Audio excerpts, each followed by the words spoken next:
সারাদিনে বেচা কিনা কত হইলো তোর আজকে? সারাদিনে বেচা কিনি 5,000 টাকা হয়েছে। আলহামদুলিল্লাহ আলহামদুলিল্লাহ। 5,000 টাকা চালাইছো? আরে বেটা 5,000 টাকা তো চালানো দেয়নি। দেই তো কি অবস্থা। দর্শক গতকালকে ওরে কিছু চালান পুঁজি দিয়ে গেছিল, আলহামদুলিল্লাহ আজকে ও 5,000 টাকা বিক্রি করে ফেলছে, আলহামদুলিল্লাহ। দেই টাকাটা 5,000 টাকা নি নামটা করছিস কি ভাই তুই? দেখেন দর্শক, ওর হচ্ছে পা দুইটা একদম অচল। দেখেন একটু আপনারা দেখেন, এই অচল ছেলেটা আজকে 5,000 টাকা বিক্রি করে ফেলছে। এটা যে আমার কি ভালো লাগতেছে, ওর মতো অচল একজন লোক 5,000 টাকা বিক্রি করতে পারে, তার মানে যারা সচল তারা কিন্তু আরো বেশি পারবে। তো আমি আজকে আবার ভিডিওটা করলাম কেন, ও যে বেচছে, যে ওর হাতে টাকা এবং চকলেট দিয়ে গেছিলাম ফুল প্যাকেট, দেন অর্ধেকের মতো নাই চকলেট, তো যে বেচা কিনা করছে বোঝা যায়। তো যাই হোক, ব্যাপারটা খুবই ভালো লাগছে। তোর গ্রামের বাড়ি কই ভাই? সোনারগাঁও। গ্রামের থেকে আইছিলি কি লেগে? আমি এনে শুরুতেই ভাই, আমি এটা কইতে পারি না, ভাইও তো জিগেছিলাম কইতে পারি না। কইতে পারছ না? ছোট থেকে এখানে শুরুতেই আমি এই জায়গায়। কেমনে আইলি এই জায়গায় কইতে পারছ না? আরে জীবন, আপনার হয়তো মা বাবা আছে পাশে, আপনার হয়তো আত্মীয় স্বজন আছে পাশে, হৃদয় বলতেই পারে না ও কিভাবে কমলাপুর আসছে, মানে এত ছোটবেলায় আসছে। ও কিন্তু এইটুক জানে ওর বাড়ি হচ্ছে সোনারগাঁও। এটা জানলি কেমনে তাইলে? এরা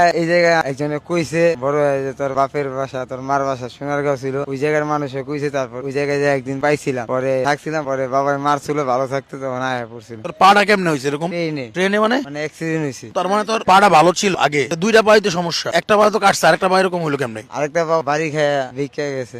ও ট্রেনে হাতের থেকে লাফ দিছিলি নাকি? না না না, গেটেতে পড়ে গেছে।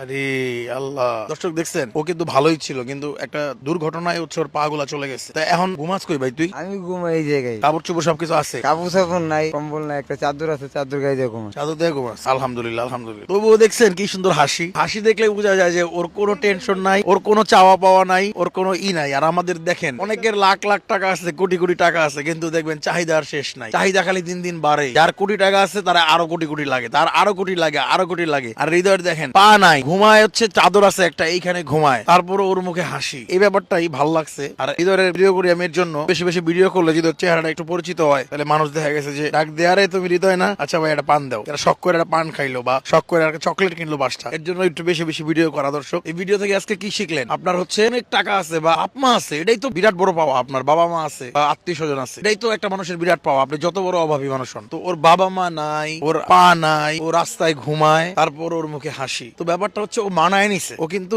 এই পরিবেশটা বা ওর এই বিষয়গুলা সবগুলো বিষয় মানায় নিছে। আসলে মানায় নিতে পারলে সুখ, বুঝছেন দর্শক? আমরা মানতে পারি না বিধায় অসুখ। আমাদের 1,00,000 টাকা আছে, আহারে আমার কাছে যদি 10,00,000 টাকা থাকতো, ইস আমার কাছে যদি 50,00,000 টাকা থাকতো। এই যে আমরা মানতে পারতেছি না যে আমার কাছে 1,00,000 টাকা আছে, আমি স্যাটিসফাইড না। তো সেই জায়গা থেকে হৃদয় কিন্তু স্যাটিসফাইড। সুখ হচ্ছে কি জানেন? মানা নেওয়াটাই সুখ। যে কোনো পরিস্থিতি হোক, যত খারাপ বাজে পরিস্থিতি হোক, আপনি যদি ওই পরিস্থিতিটা মাইনা নিতে পারেন তাইলেই সুখ। আর আপনি যদি মানতে না পারেন, ছাড়া আমার এমন হচ্ছে কেন, আমার এটা হচ্ছে না কেন, আমার গাড়ি নাই কেন, আমার বাড়ি নাই কেন, তাইলেই আপনি অসুখী। যাই হোক দর্শক, যেতে যেতে একটা কথা বলবো, হৃদয়ের জন্য সবাই দোয়া করেন, যাতে হৃদয় এই অবস্থায় আরেকটু বড় হইতে পারে। ভাই টাকা পয়সা লাগবো।